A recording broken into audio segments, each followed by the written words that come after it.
Hey everybody, it's Sam from Wrestling Overtime, bringing you your Raves and Rants review of WWE Raw on March 30th of 2020. And of course, we were in the Performance Center again with Byron Saxton and Tom Phillips.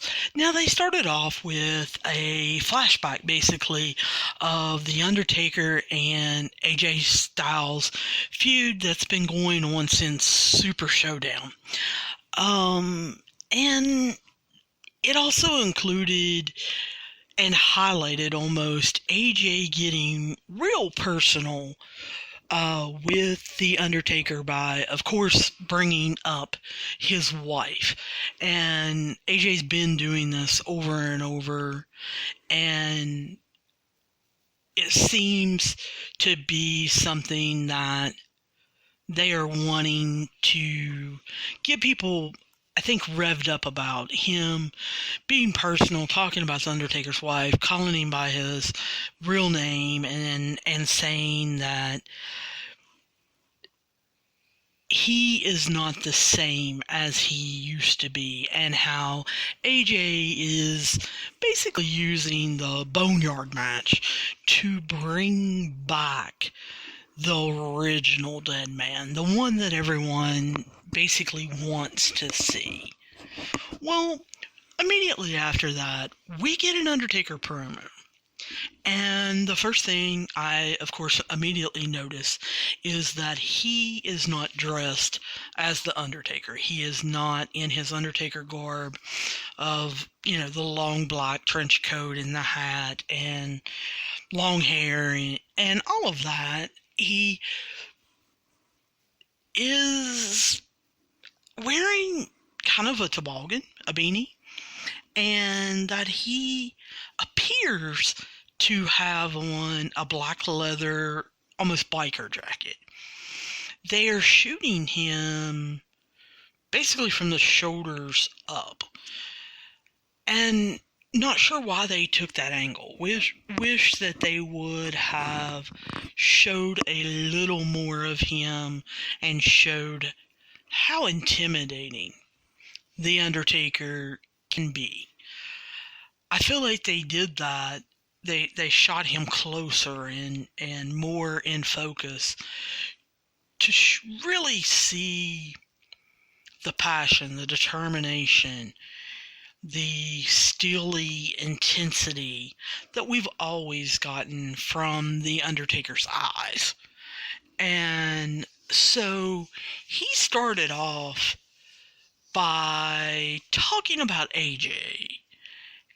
And he immediately says, "Oh, I mean Alan Jones, since we're being all real now." I like that touch. With Undertaker, well, if you're going to call me Mark, then let's go to your real name, Alan. Let's poke right back at you. And he immediately does the cool, calm cockiness of The Undertaker, cutting a promo. And I'm going to be real honest with you.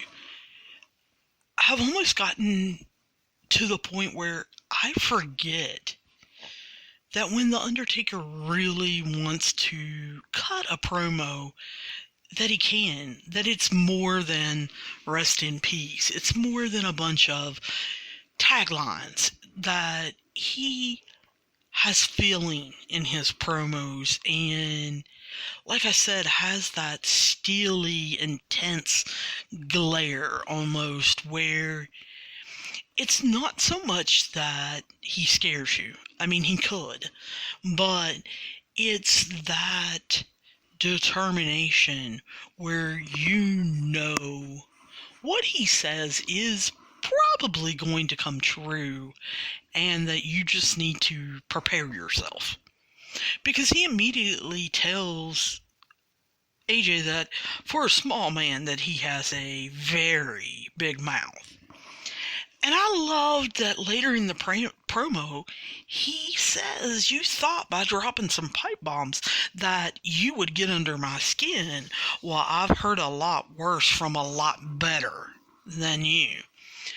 And he has. AJ Styles is very good. But the same thing that he said about The Undertaker is true about AJ Styles. You know, AJ said that he probably would have been scared to take on The Undertaker 10 years ago. Well, The Undertaker mentions that kind of vaguely, that how 10 years ago AJ was kind of staying in TNA and New Japan and Impact and wasn't taking any offers or wanting to really come over to the WWE and take on any of the legends.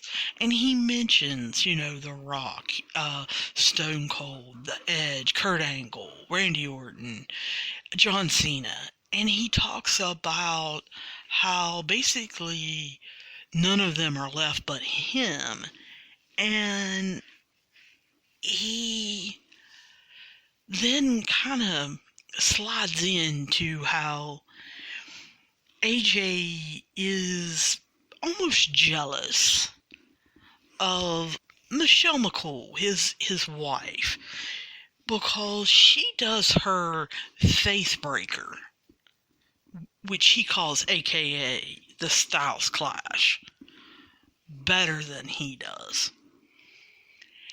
And then he proceeds to talk about how he can't believe that AJ has really chosen a boneyard match. And then, of course, he's got to give his tagline of how AJ is going to rest in peace. And we see the tombstone appear graphically behind Undertaker with AJ Styles' name and date of birth and death on it and everything. I like this promo. Like I said, I had almost forgotten how good The Undertaker can be cutting a promo when he truly wants to be. I just hope, and maybe this is a lot of hope, but I just hope this turns out to be the match that I kind of imagine.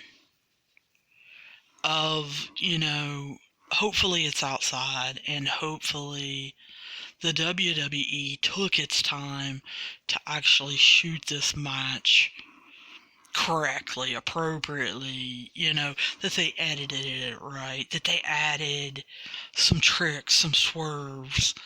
I did catch that he told AJ that he could bring Gallows and Anderson. And how he would be bringing 3 with him. He said that before. And I'm going to talk about it on the next episode. The next episode, we're going to talk about the poll that I put out, who you guys picked as winners and who I'm picking as winners, and discuss the matches and how I think and hope the matches go. But part of me is wanting someone to show up. Who do I want that someone to be? I don't know yet. But, yeah, I'm kind of hoping someone shows up. And then, The Undertaker's promo, they start previewing everything they're going to show in Raw tonight and who's supposed to be there and basically who's cutting promos. there's a couple matches on tonight, but basically the bigger stars are not in any live matches. They're mostly cutting promos. And then, of course, they show earlier today how Becky Lynch is driving in her The Man, and yes, I'm doing the air quotes, the semi-truck that she has had painted up with her picture and, the last kicker and her picture in flames and all of that, honking her horn. So after commercial, we get Becky. Becky talking about how she last year main evented WrestleMania and that she took on two champions. She took on the Raw champion and she took on the SmackDown champion. And how she wasn't a champion then. And she fought, Ronda Rousey and Charlotte Flair for their belts. And then walked away Becky two belts. Well, that leads them to show last year's WrestleMania main event match. And I don't know, that takes up 45 minutes. I mean, with commercials and everything. Because, they show the entrances, they show Joan Jett, And while it was a good match, I didn't necessarily need to see it again. But they come back and Becky's kind of still standing there. And of course, in my head, I'm living in the WWE bubble. And I'm thinking, what?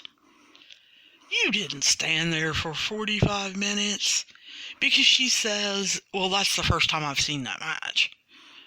Now, number one, Becky, I don't believe that. But number two, I don't think you stood on the stage near the ramp and really watched that with us or watched that with other people. I didn't watch it. I fast forwarded it.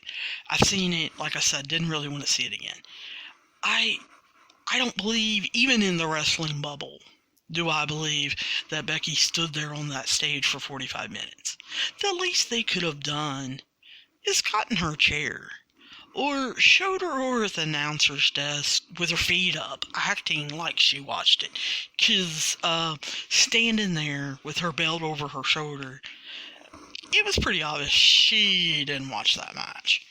So she starts off talking about how she won the belts, and since then she's basically took on all comers, no matter who they were. And she says that since Shayna came up and has basically wiped out the whole women's division, that she automatically thinks that she can beat Becky. Becky even admits that Shayna may be right when she says that if Shayna would beat her, then it would destroy her. Because Becky says, yeah, it may destroy me. I don't even know who I am anymore without being the champion. But then she says something I think that is very telling, is that she knows that Shayna has demons too. And I have been waiting for Becky to kind of go here, I don't know, for about 3 weeks now, a month. She's brought it up, I think, in a couple different interviews. I know she semi-mentioned it on ESPN, but she immediately talks about Shayna's career as an MMA fighter and how she kind of almost took a back seat to Ronda Rousey and how she kind of lived in Ronda's spotlight. That Ronda basically became her demon, and that Ronda has always stole Shayna's spotlight. that Ronda came in, to UFC and took over. And it's a common story. Becky didn't talk about it on air, but I mean, it is a common story that Ronda told, I don't know, several times last year about how, they all live together, and that Shayna has always been fascinated by wrestling, and that she kind of got Ronda back into it. And Ronda started watching it with Shayna, and Shayna talked about how when she was done with MMA, she thought she was going to wrestling. And over the years, Ronda got interested in that. Well, Shayna then comes to NXT while Ronda is basically fast-tracked and put on the main roster, gave a belt, and basically did take away Shayna's spotlight, and then immediately left. So, to come back to Becky's promo, Becky says, obviously Shayna is trying to slay her demon by beating Becky, which was something Ronda was never able to do because she left. And then she says how Shayna losing would destroy Shayna because it means that she's still in Ronda's spotlight. And as she asked the question about who is actually getting destroyed when Shayna brings that up, we see Shayna kind of pop up almost from beneath her and come up from behind to put the clutch on Becky. And she actually semi-picks Becky up in that. And we see Becky's feet come off the ground and kind of swing a little bit as she's put back down. And Shayna does that a couple times. I'm sure, Becky was helping some. But still an impressive look. Shayna breaks the hold, takes the back of Becky's hair and slams her head into the announcer's table, and then picks up Becky by her feet and legs and swings her head into the announcer's table, almost like she did Liv Morgan at the Elimination Chamber, how she swung Liv into the cage and then into the actual chamber itself. I enjoyed that. It looked, like I said, very tough, with Shayna putting that clutch on her, picking her up, and then quickly releasing, slamming her head, picking her up by her legs and swinging her into the table. And then I liked with the intensity, Shayna all of a sudden basically notices Becky's belt, and she picks it up and looks at it, only to basically just throw it on Becky on the ground. And I was like, that is a really cool segment. Becky was given a pretty good promo, and they filmed that well, and Shayna accomplished what, she wanted to do at a go-home show. Then we see Aleister Black and his entrance, and as soon as he jumps into the ring and sits, and I see that I have no clue who he's taking on, I'm like, oh, they're doing another quick match. Aleister Black basically comes out to take on a guy named Jason Cade. I'm assuming he's developmental talent because this became a quick, typical jobber match. Lasted maybe 2 minutes, minute and a half. Black hit the Black Mass really quick for the win, and he didn't let Jason Cade get hardly any offense whatsoever. So they're still painting Aleister Black as this monster. So really getting into that and rooting for Aleister Black. Then we see a flashback to Seth's speech to Kevin Owens last week about WrestleMania. Now, it was cut down. They didn't show the whole thing. But they showed probably more of it than maybe really what they should have or could have. And then that, of course, leads to the live match that we're going to see, which is the Street Profits and Kevin Owens. Both of them, come out to their separate music and everything. And then we hear Angel Garza's music hit, and he comes out with Zelina Vega. He kind of does his, I am here posing, and you immediately notice Vega has a mic and starts speaking, and that's where she explains Andrade has gotten hurt, which, the rumor sheets didn't care to tell us. It's not a coronavirus pandemic episode. He is not sick. That he legitimately got injured when they took on Ricochet and Cedric Alexander last week. Vega doesn't go into his injury or anything, how long he's going to be out or anything like that.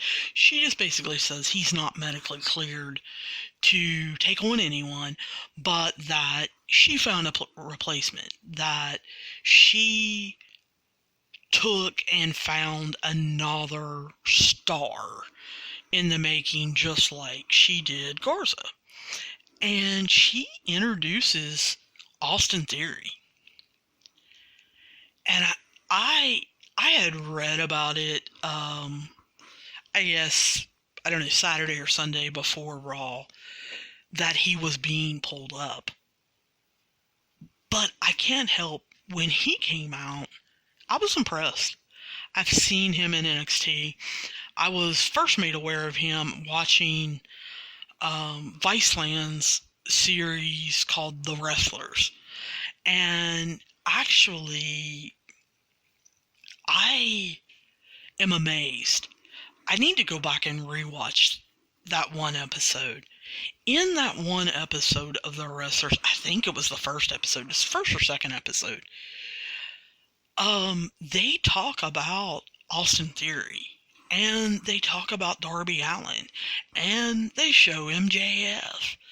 I think later on in the series, they even show Sammy Guevara. And I'm thinking, man, this show was kind of prophetic. No way, when I watched that, did I think those guys would be up like in the major leagues so quickly. I mean, think about it. Sammy Guevara's 26. We've got MJF's 24. Darby Allin is either 23 or 24. And then we've got Austin Theory, who's 22. So for him to have gotten called up, be put into WrestleMania, is unbelievable. 22 years old.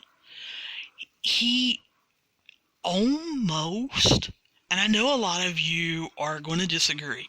Feel free to disagree. I always say, I am on Wrestling Overtime's Twitter and Facebook page, and feel free to write me at wrestlingovertime@gmail.com. But Austin Theory, He's taller, I think, and definitely not as broad and as built out. But there's something about how he carries himself, the cockiness, the confidence, how he moves. He reminds me of a young Randy Orton. I mean, he really does.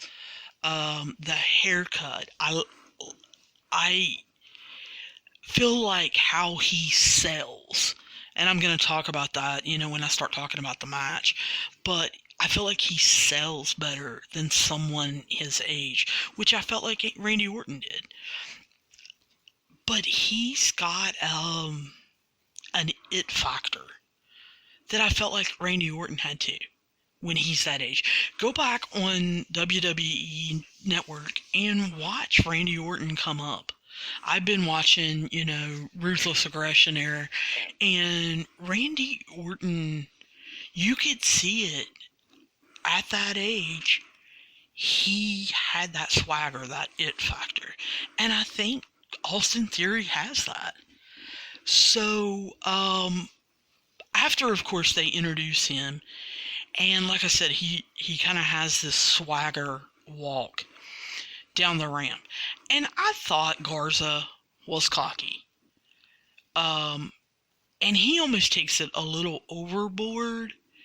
But seeing them walk down the ramp together, you can see there is a difference.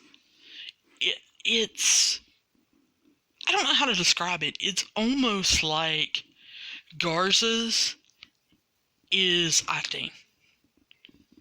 He has to think about it.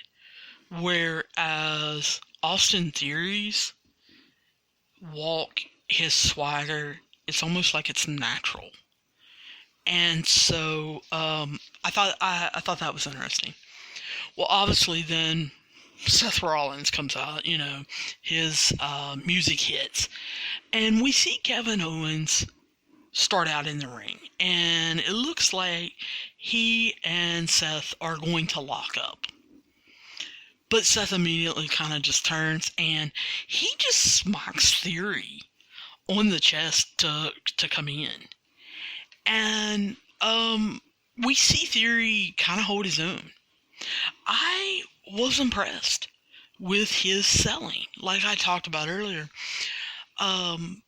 Just to compare him again to Randy Orton, the thing that I noticed, I didn't, of course, notice back when Randy made his debut.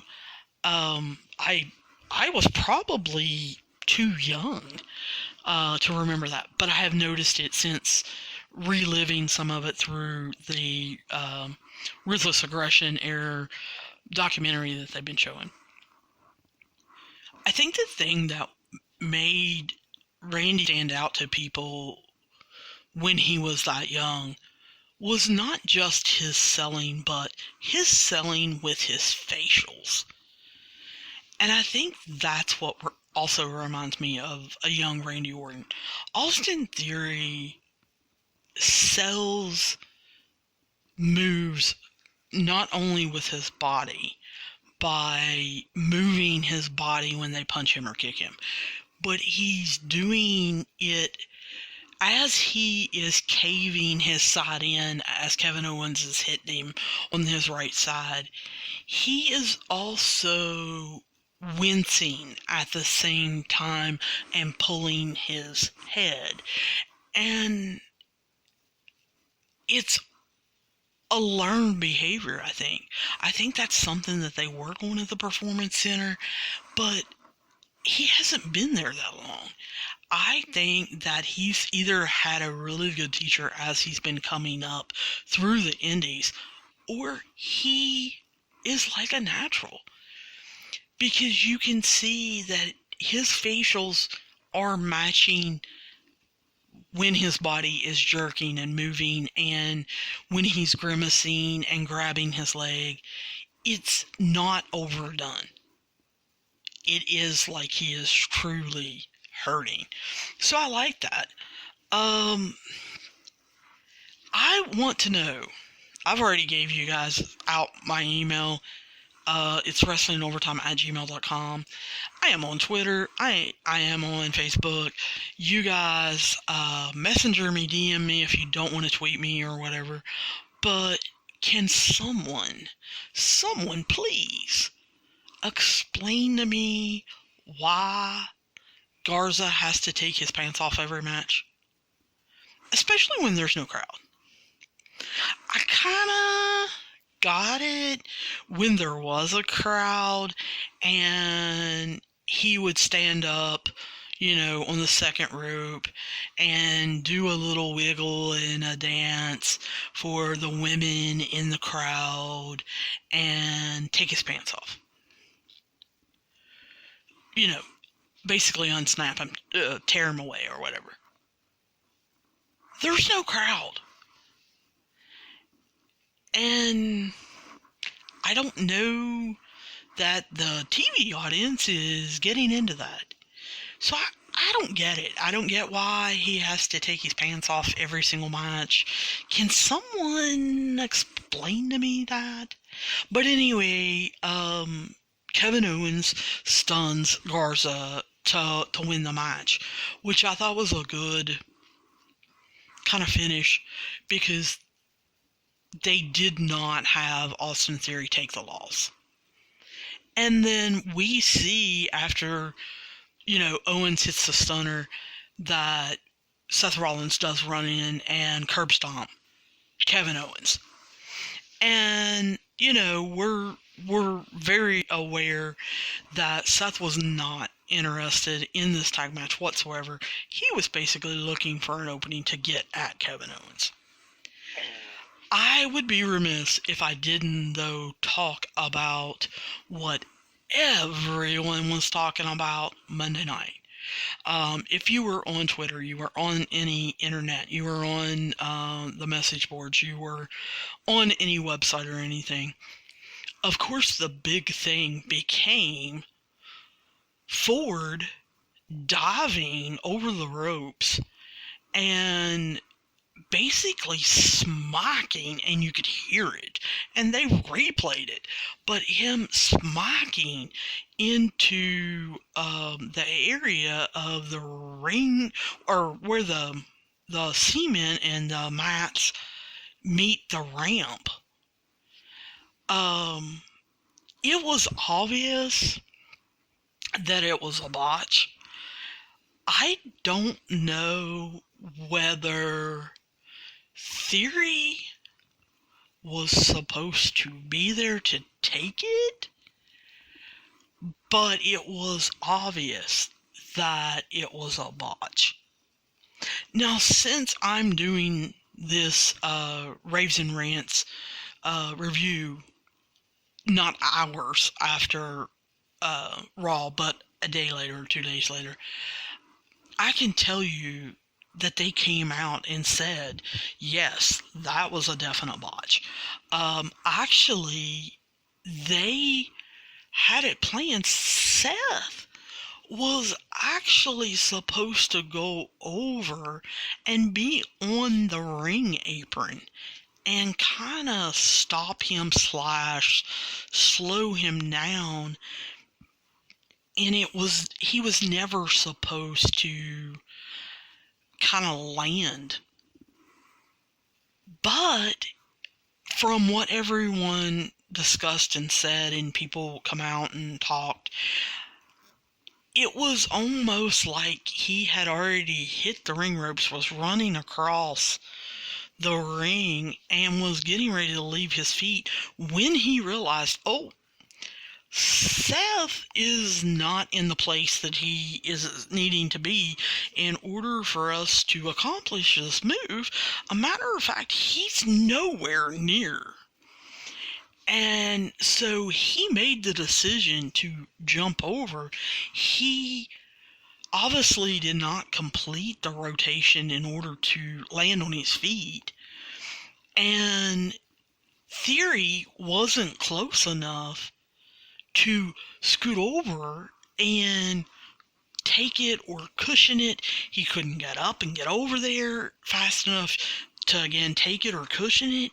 And Ford basically just landed wrong, landed awkwardly.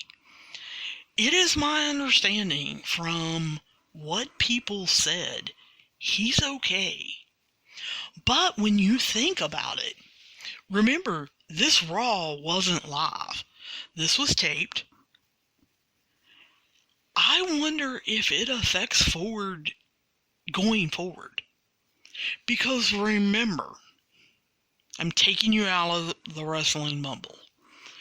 Remember, what they actually did was on Sunday, they taped this Raw we saw.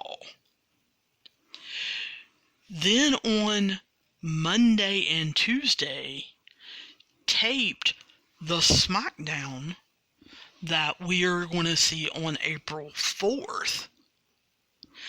And the Raw we're going to see after WrestleMania, which would be, April 6th. And then on Wednesday and Thursday, they taped the matches for WrestleMania. So to kind of put it in perspective, Ford botched this move on Sunday and then would have had to tape the Raw after WrestleMania either Monday or Tuesday, and then come back Wednesday or Thursday and tape the actual WrestleMania match. So he had 3 matches that he had to perform, even if they gave him some rest time, within a 5-day span. And he looked like he took a hit and a half. So I'm wondering, people said he was not injured. He has to be sore. He has to be bruised. He has to be dealing with some pain. I'm wondering if we're going to be able to see that. And I'm wondering if it's going to play a factor in any of the matches or anything like that. If, when the Street Profits do take on Garza in theory, if they work on his back, upper butt area or lower back area, if they try to kick him, in the hamstrings or anything like that, and it will be mentioned. I'm kind of interested in seeing if they play that up. Now, after that, they went and showed that Netflix is coming out with The Big Show Show. And that's what it's actually called, The Big Show Show. WWE has signed a contract to do some shows for Netflix. And I can only assume that they did this, number one, for money, but number two, to draw fans from Netflix over to the WWE network and over to the wrestling side of things. They kind of did a sneak peek, and the show actually starts April 6th, which is the Monday after WrestleMania. I want to know, they didn't say, I want to know if they're going to drop all the episodes. If they're going to drop all the episodes, then we're probably going to see some wrestle fans, that week probably binge it and give us some, reviews. It looks like it's kind of a comedy and that it's about Big Show's life after wrestling. They make a comedy skit. Not a skit. It's in the show, a scene, I guess, about where he's talking to his championship, his WWE championship belt that he has, and he talks about how beautiful it is, and how his wife turns around and says, "Are you talking to me, or are you talking to that belt again?" And, of course, that's supposed to be funny. And I'm thinking, yeah, that's not funny. So not sure about this show just by them showing the snippet, the sneak peek, they kept calling it. I'm wondering how if it's gonna be actually funny or if it's gonna be more physical comedy where we get the Big Show doing stupid stuff, or because he's so big he can't like fit in a normal car or a bed, or how he has been on the road all of his life and doesn't know how to talk to these kids, and we see him doing a lot of physical funny things. I hope it's not that. I hope it's actually a little bit smarter type comedy. I'm not holding out a lot of hope though. After the commercial. Now we all know commercials, they're 3, 4, 5 minutes.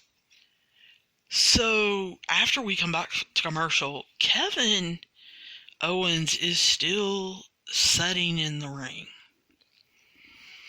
And he's just kind of been out. Kind of, I guess, like Becky was watching, the WrestleMania match. But he says he's been thinking a lot about what Seth said last week. And how everything here, and he looks around at the Performance Center, was built on Rollins' blood, sweat, and tears. And on his back. And he says, that's kind of bothered him. KO says that he's always heard different, and that, he's heard otherwise since Rollins has made these comments. He has heard that the Performance Center was built basically despite Seth. That Seth was a nightmare to deal with in that warehouse in Tampa that he was talking about last week, and that how he thought that he knew everything about everything, and that no one could stand him when they were around him. And he looks at the camera and calls him, he said, from what I've heard, you were always what I think you are, which is an arrogant dipshit. And that he's been saying that Seth is delusional for a long time, but how Seth now is proving him right to everyone. Now, at this point, I agree. Kevin has been saying that Seth has been delusional for a couple years now, when they fought on and off. But I totally agree with Kevin in the last couple months. I mean, Seth has now morphed into thinking he's a god and that he is the Monday Night Messiah that is here to save all of Raw. So Kevin's been saying, hello, you're delusional.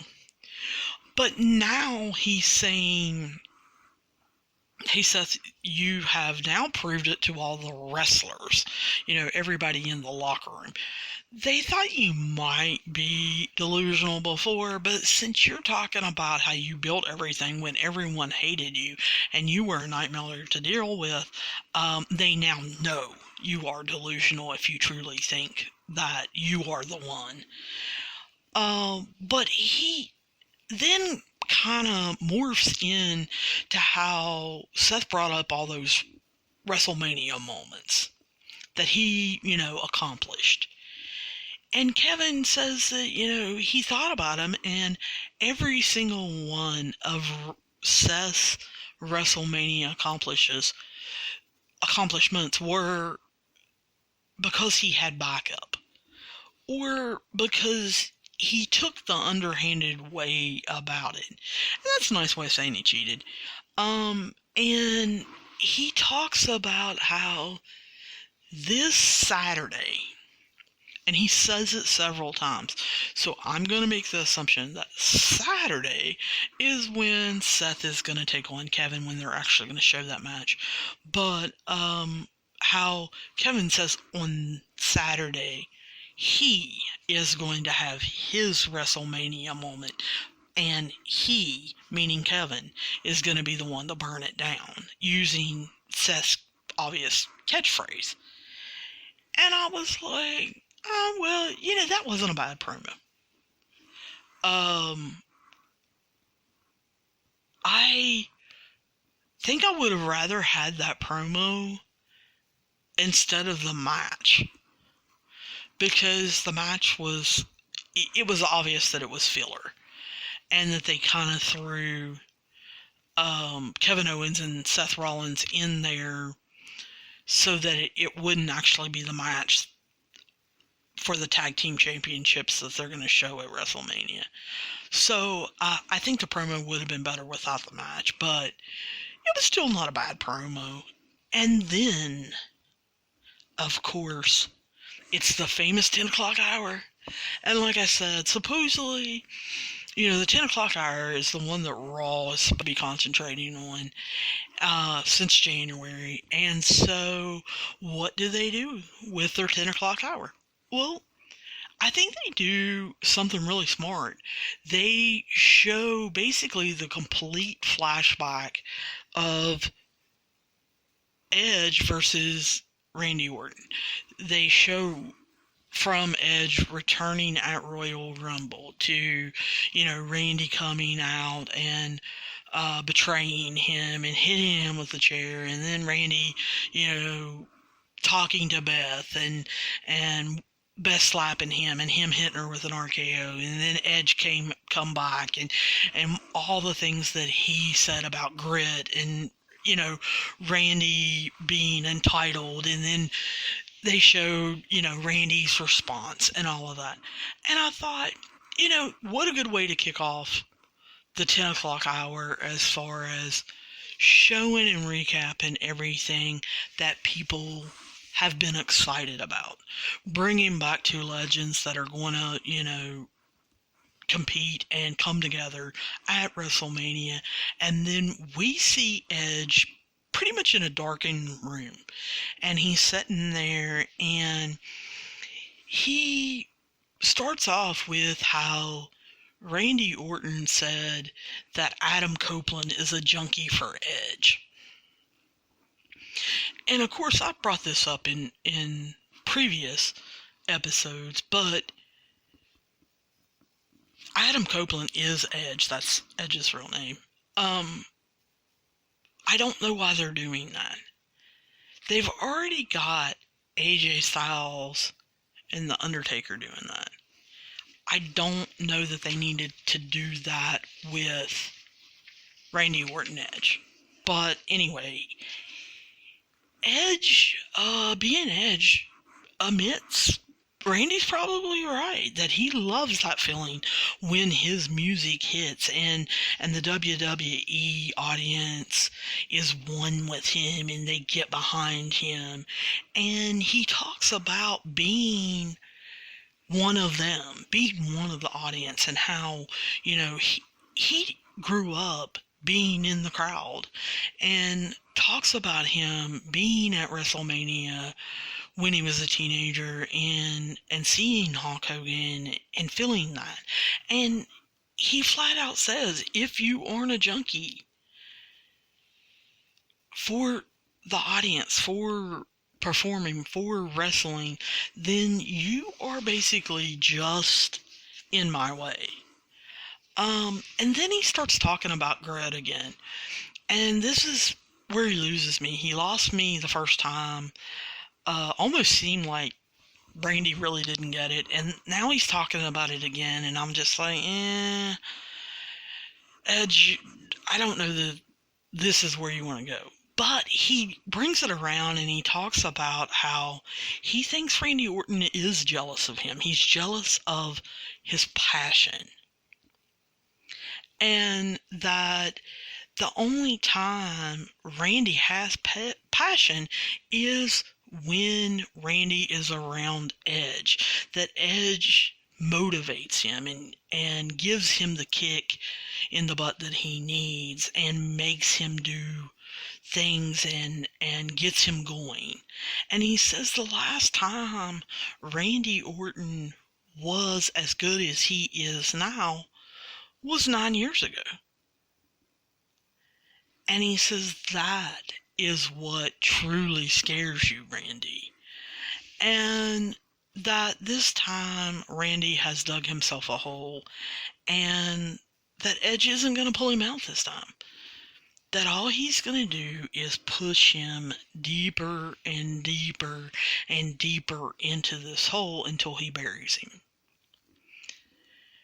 I didn't think this was an Edge promo. You know, I totally raved about Edge's promo that he had a couple weeks ago. I thought it was awesome. When he was in the ring and he was showing his passion, he was showing his intensity. And he actually acted like he had been betrayed almost by Randy Orton. And I mean, I felt it. This promo, I didn't feel. I felt like he melded in. And to me, Edge looks awful. And I know a lot of you are going to disagree with me. I know a lot of women that are listening to this episode are probably going to disagree with me.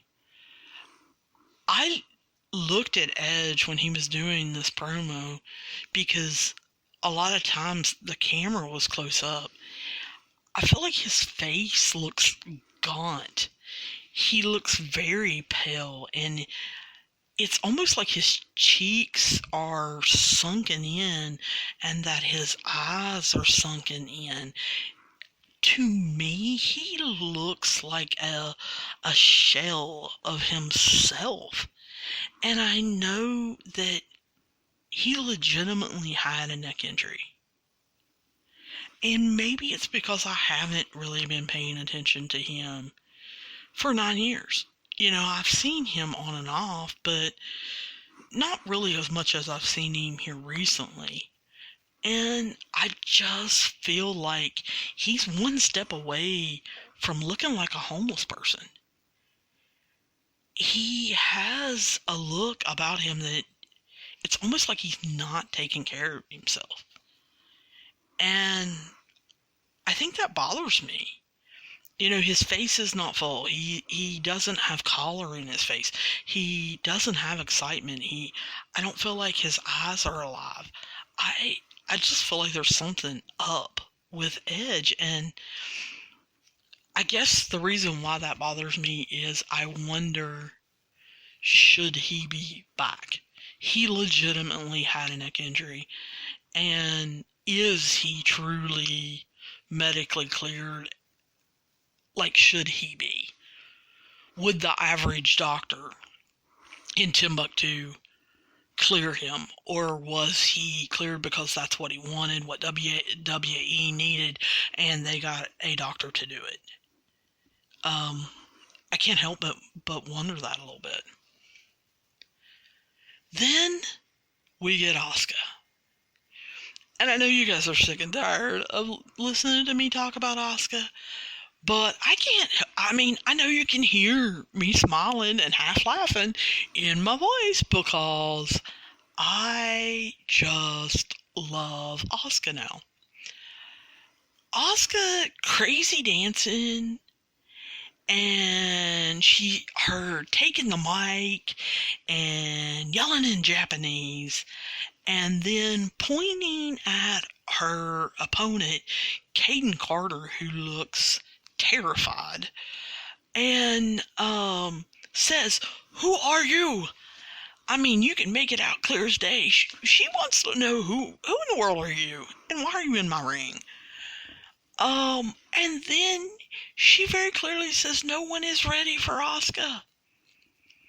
And then she dances a little bit with no music. And I'm thinking, you are crazy. You are crazy. You are evil. You spit green mist. You have finally found a character that I think is wonderful. It literally takes her about 2 minutes to laugh and beat Caden Carter by getting her in the Asuka lock and, you know, for her to tap out. So then Asuka goes up to the announcer's table and puts on headphones with a microphone. And very says a little bit in Japanese, but very clearly then says, "Where Alexa and Nikki?" And then she starts speaking in Japanese, and we hear easy peasy. And then she starts dancing. As, Tom Phillips is looking at her like she has lost her mind and says something about Asuka seems to think this is going to be easy. And she is just nodding her head yes and dancing. And I am excited. I can't help it. I thought it was wonderful. Of course, then they have to show us, when Rhea Ripley arrived earlier in the day to the Performance Center. And they show her outside, and she's dressed, she has her makeup on, and she's carrying her stuff, and she's walking. And, there's landscape on basically both sides of her, and then there's a road. And she's walking to the Performance Center and coming upon almost like a garage bay door thing. And I immediately think, wonder if she saw Becky's truck. Because that was the last time we were outside, was in, the beginning of Raw. I'm thinking, wonder if she looked around and she saw Becky's truck. And I wonder what this 22, 23-year-old kid thought about Becky's truck sitting out there, as she's getting ready for her first WrestleMania. I couldn't help but think that. Well, then as I'm thinking that, Charlotte comes in from the side and kicks Rhea Ripley with her high-heeled boots. And I immediately think, I stopped my DVR and I immediately thought, how did Ripley not see her? She's not wearing sunglasses. She doesn't have blinders on. This is an open area. She's not walking through an alley. There's nothing around that Charlotte was hiding behind or anything. And Charlotte didn't even come from the Performance Center side of Rhea Ripley. She actually came from the open area side where the road is. So surely Rhea Ripley had to have saw movement coming from that side and should have turned her head. And then I think, as I've got it stopped on my DVR, I can see Charlotte is wearing high-heeled boots, and I'm thinking, how did she not hear her coming? Because obviously those things are making some noise. They're click-clocking. So, I start my DVR back up, and I hear Charlotte say, "Hey, rookie, I'll see you at WrestleMania. Woo!" Well, great. We had to get a woo in. And then magically someone appears to obviously check on Rhea Ripley. And she kind of staggers a little bit, puts her finger in her mouth, which I'm not real sure. Did her head hit the door? But anyway, she looks at Charlotte walking away and says, in her Rhea Ripley way, yeah, you will. Meaning, yes, you definitely will see me at WrestleMania, and you're probably not going to like what you see. I feel like Rhea Ripley, like Austin Theory, is a superstar in the making. Even though she's 22, 23 years old, she also has that swagger, that cockiness, that it factor. And I think she can become a major, major star. Then, and I don't understand why, they talk a little bit about Brock Lesnar taking on Drew McIntyre. When I say they, I mean Byron and Tom.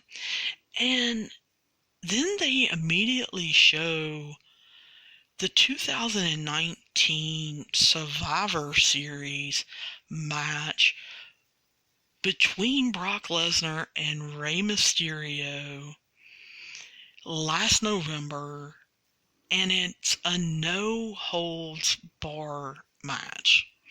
And it's the one where Dominic gets involved and low blows Brock, and then Brock basically makes him pay, and then makes Rey pay. I have no clue why they showed this match. Yes, I know Brock is going to end the show, Brock and Paul Heyman. So I understand showing a Brock match. But Rey Mysterio? Rey Mysterio has been put in quarantine. He is not on WrestleMania. There are rumors that his contract is running out, and he may not be coming back to WWE even after the quarantine. Why are you showing this? And it's not because Rey Mysterio is the same size as Drew McIntyre. I don't understand why they didn't show Brock's dominance over a bigger guy. One that maybe looks like Drew McIntyre, one that maybe has a skill set, or somebody that they built up like they have Drew McIntyre that Brock just squashed. I have no clue why they showed this match in its entirety. Like I said, I know they had time to fill. Just pick a different match. But anyway, when they come back from commercial after showing the match, we have Brock Lesnar leaning on the ring ropes, and then as the shot widens out, we see Paul Heyman standing behind him start talking. I loved the new graphic saying Brock Lesnar behind him with the fire, the darkness. Really like that graphic. I think they did a good job on it. You know, Paul Heyman goes through his typical spiel about, Brock being the defending champ and all that garbage. But then I really liked how Paul Heyman said, for the last 20 years, basically year in and year out, Brock's the champion to beat at WrestleMania. And then he segues to how the talk this WrestleMania is about how special Drew McIntyre is, and about how they have made him be built up and be special, and how the audience is behind him. But then he starts naming all the other people that the audience was behind and that WWE built up as special, like The Rock, like Hulk Hogan, like John Cena, like The Undertaker. And he even throws Randy Couture in there from UFC, and how they built him up as special, but Brock beat him also. And then he starts talking about the Claymore, and how everybody's building up that the Claymore kick is something that Brock needs to be scared of, and how special it is. And then he starts naming all of those guys that he just names finisher, like the Rock Bottom for The Rock, and how Brock took them and they didn't beat him. And he basically puts on a clinic about how this just happens every year.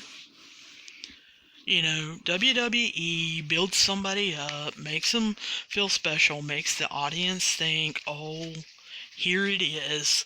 Brock's getting beat, and then it doesn't happen.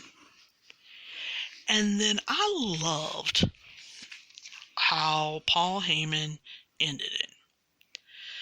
He wasn't going to give anybody a prediction. He wasn't going to give anybody a spoiler. But he would give a guarantee that next year at this time, on the Raw Go Home show before WrestleMania, that Brock would be standing there with the belt on his shoulder, and he, Paul Heyman, would be talking about how someone else was special, and he will have added Drew McIntyre to that list. And I thought that was interesting. That was a good way of coming up with things. Paul Heyman is really, really good at not only simplifying and explaining things, but just making logical sense that give people enough,